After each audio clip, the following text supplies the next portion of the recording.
Hello everybody, this is Prem Kumar here, the author of book Empty Cup, the book of Zen. Today we take up chapter on Zen, a way of living. Zen is not a religion, but a new way of living, moment to moment. We have to be a witness to our own self. Zen is the most precious possession of Asia. It began in India, developed in China, and finally saw its practical application in Japan. Today, it is one of the greatest spiritual paths in the world. Once Lord Buddha, just before beginning his sermon, was offered a flower by Dharmaraja.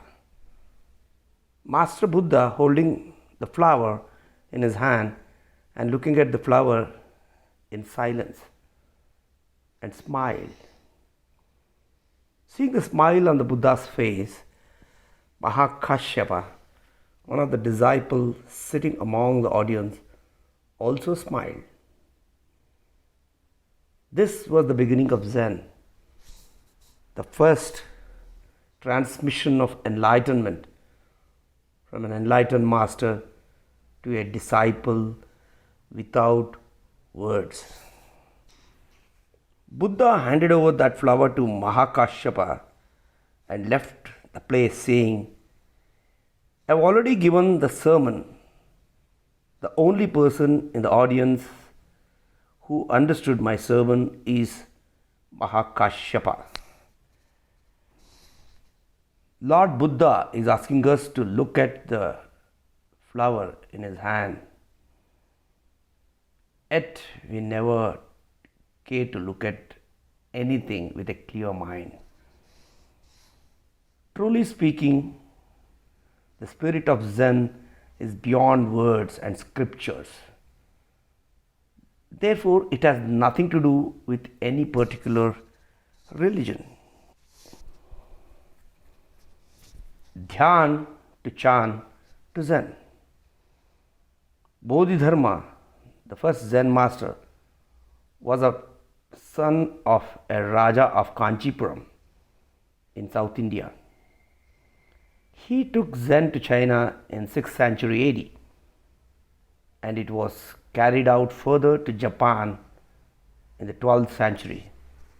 Zen is described as a special teaching without scriptures, beyond words and letters, and observing the mind, seeing the essence of every minute, seeing directly into one's nature and attaining enlightenment. Zen in Japanese is a derivation from Chan in Chinese, and Chan came from Dhyan, meditation, in Sanskrit in India.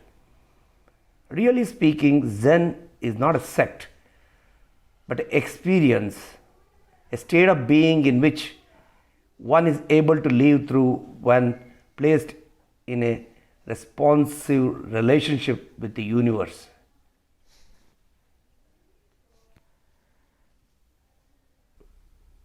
True meditation is not only a self-search, but also finding the truth and abiding by it. It is the thought-free state of awareness, Shunya Bhava. Emptiness is Zen. During this emptying process of mind, thoughts, memories, and speculations cease, the supreme grace descends, powers hearts and minds with immeasurable peace and happiness. It is this state of death of mind which becomes the mindless mind or zero mind that makes life and death of a man wonderful and meaningful. When the mind experiences emptiness as the true nature of all things, we attain wisdom. We know ourselves, we have that absolute and non-intelligent intellectual understanding. Wisdom is the knowledge of our ignorance. Deliverance, according to Zen, is freedom from illusion, Maya. It has been said, if you have the real Zen in your life, you will have no fear, no doubt, no unnecessary craving, and no extreme emotions, illogical attitudes, and egotistical action will not trouble you. You will serve humanity humbly with Vinaya, fulfilling your life with loving kindness, compassion, and observing your own passing away as a personal falling from a flower. With Zen in life, you are serene and you enjoy life in blissful tranquility. With the understanding of Zen, the restless mind becomes calm, the narrow mind becomes broad, the unhappy mind becomes happy. Zen meditation. A life of Zen, as the name itself denotes, is centered in meditation. Life itself becomes meditation in movement. The performance of every action is inspired by constant meditation. The most important thing is to be quiet and to sit at ease, taking everything easy. It is necessary to relax, to reflect, and to let go of everything.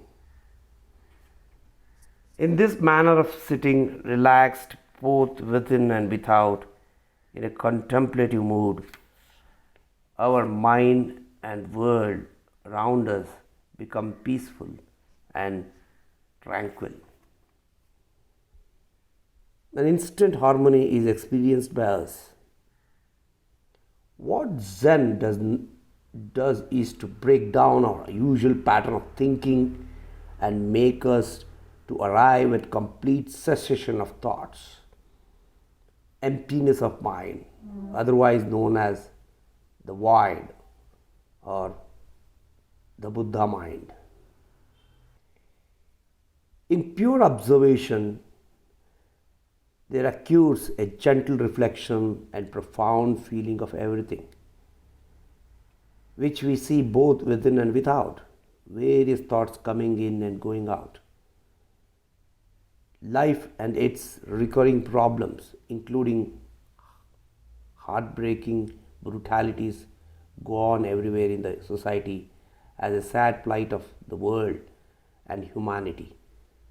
The extraordinary beauty of nature is the mystery of this vast and wonderful universe. A strange feeling arises with a profound state of compassion in our hearts. In this state of pure feeling and loving compassion, thoughts melt into love. Thinking of the mind gets merged into feeling of heart. If at all Zen requires, it is our respect for dependency on thoughts to be reduced and finally extinguished. Zen meditation is not forgetting anything new, but to throw away all we have in the mind. Zen is unhindered freedom, flowing into love, loving the universe and being loved by it. It is the life and death feeling, the activity of inaction, and the realizing of the universality of truth.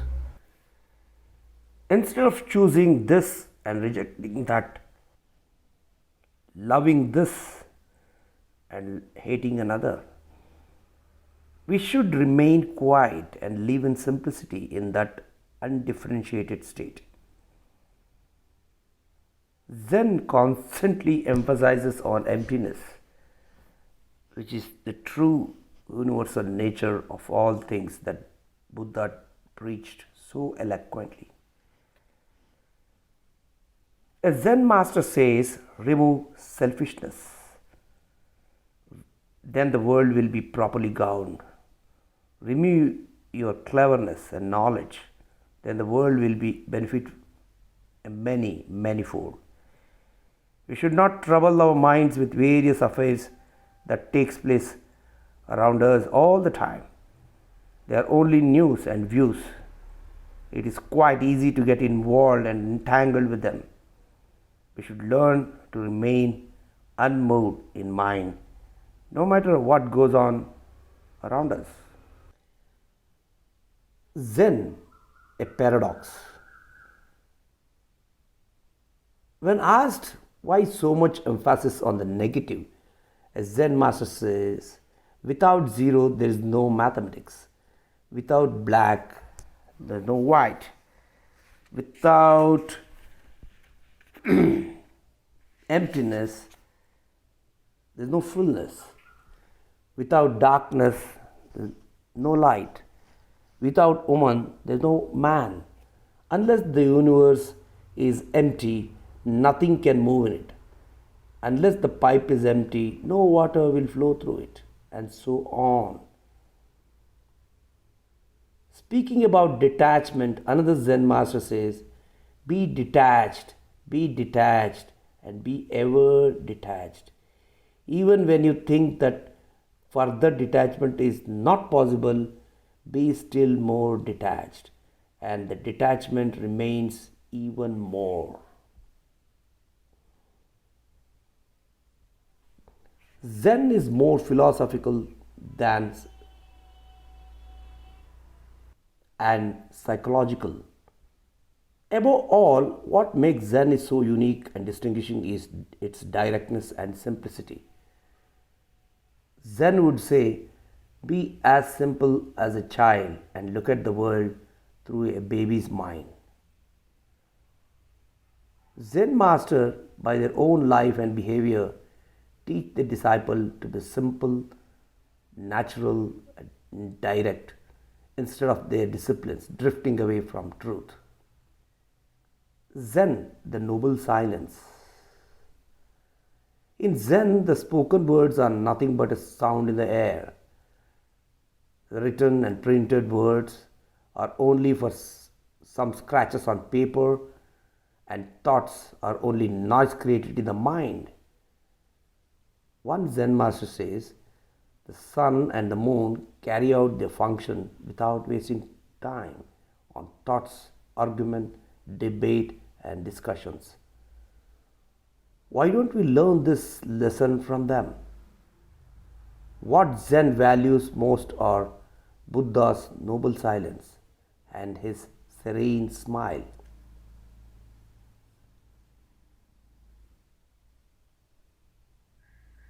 The art of doing nothing is Zen. There is a beautiful saying in Zen, when you see a stone Buddha, break it unto pieces. When you see a metal Buddha, melt it in the furnace. When you see a clay Buddha, dissolve it in water. When you see wooden Buddha, burn it in the fire. True Buddha alone will live forever. Buddha's words still echo in our ears. Be a light unto yourself. Apodipo bhava. A famous Zen master once stopped teaching his monks and asked them to meditate in silence. When asked why he stopped his sermon, he replied, I was nothing, I know nothing, therefore teach nothing. But there is absolutely nothing. Friends, Zen is a way of life, living moment to moment with awareness, with highest consciousness. Be a Zen master and follow Zen. You will be happy. Thank you.